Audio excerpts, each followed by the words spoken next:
Welcome to this explainer. Have you ever typed out a long email, accidentally deleted a massive paragraph, and felt that immediate rush of panic? What's the first thing you do? You hit Control-Z.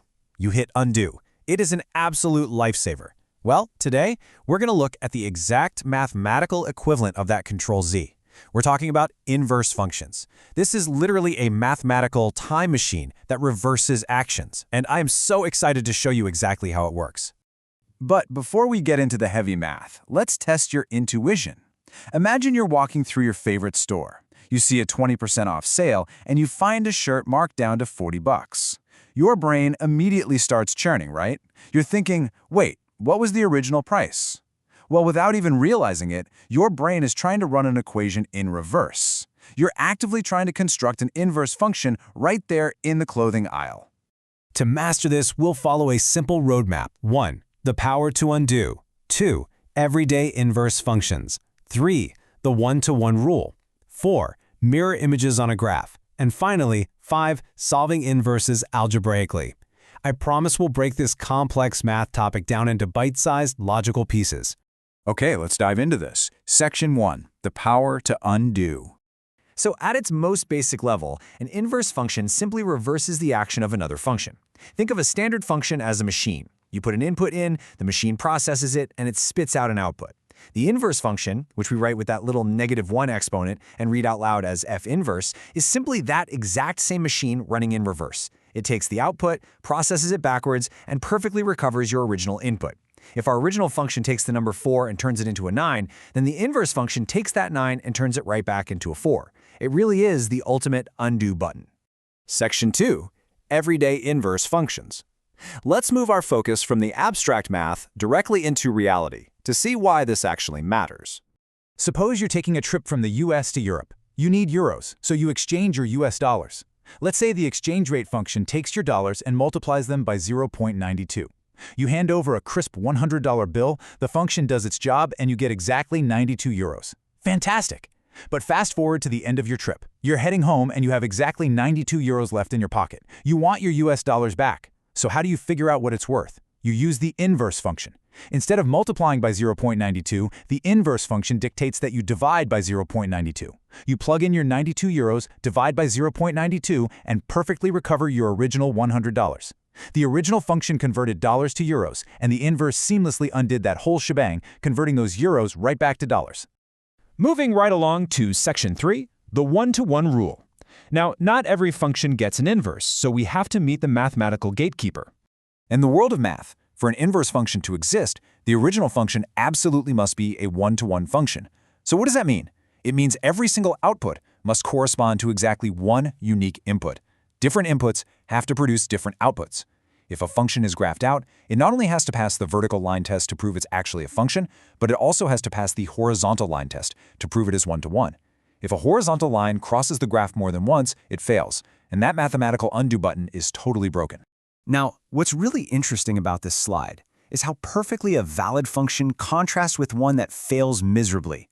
Look at the first equation, f of x equals 2x plus 3. This is a straight diagonal line. Every time you put in a different x, you get a completely unique y. It passes. It gets an inverse. But look at the second equation, f of x equals x squared. This makes a U-shaped parabola. If you input a 2, 2 squared is 4. But if you input a -2, well, -2 squared is also 4. If you try to build an undo machine for this, and you hand the machine a 4, the machine will literally freeze. It won't know whether to give you back a 2 or a -2. Because a mathematical function cannot assign two identical outputs to the same input, the logic just collapses. Unless you restrict its domain, x squared cannot have an inverse. All right, Section 4, mirror images on a graph. Let's transition from the logic rules to the beautiful geometric reality of how inverses actually look. And this brilliantly illustrates what happens to the domains and ranges once a function passes that test. The domain, which is all your possible inputs, and the range, which is all your possible outputs, literally just trade places. If set A is the domain of your original function and set B is the range, then for the inverse function, set B becomes the domain and set A becomes the range. The inputs become the outputs, and the outputs become the inputs. It's just a perfect swap. So the crucial point is that when you graph this, every single coordinate point, xy, simply flips to become yx. If your original line passes through the point 2, 7, your inverse line will pass through 7, 2. Visually, this creates a stunning symmetry. The graph of an inverse function is always, without fail, a perfect reflection of the original graph across the diagonal line y equals x. It's kind of like folding a piece of paper diagonally. The two graphs will match up perfectly. Section 5. Solving inverses algebraically. Time to empower you with the practical toolkit you can use on any test or real-world problem. Let's move to and see how this builds with a foolproof step-by-step toolkit to actually build these yourself. Let's use f of x equals 3x minus 5 as our example. Step 1. Just replace f of x with y for simplicity. Step 2, and this is the magic step, interchange x and y, effectively swapping your inputs and outputs. Step 3. Isolate your new y using basic algebra. Finally, step 4. Dress it back up in its formal clothes by replacing y with the proper inverse notation, f inverse of x. And just like that, you have algebraically built your very own undo machine. To wrap this all up, let's rapidly lock in these golden rules. Remember, the function absolutely must be one-to-one to even qualify. When you graph them, they are a perfect reflection across that diagonal y equals x line.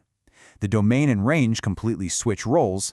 And finally, if you nest them together, if you plug the inverse into the original or the original into the inverse, they will perfectly annihilate each other, leaving you with absolutely nothing but your original input x.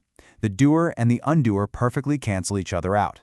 We've seen how inverse functions reverse discounts, convert currency back to its original state, and perfectly reflect across a graph. They really are the ultimate mathematical reset. So, I want to leave you with this final thought.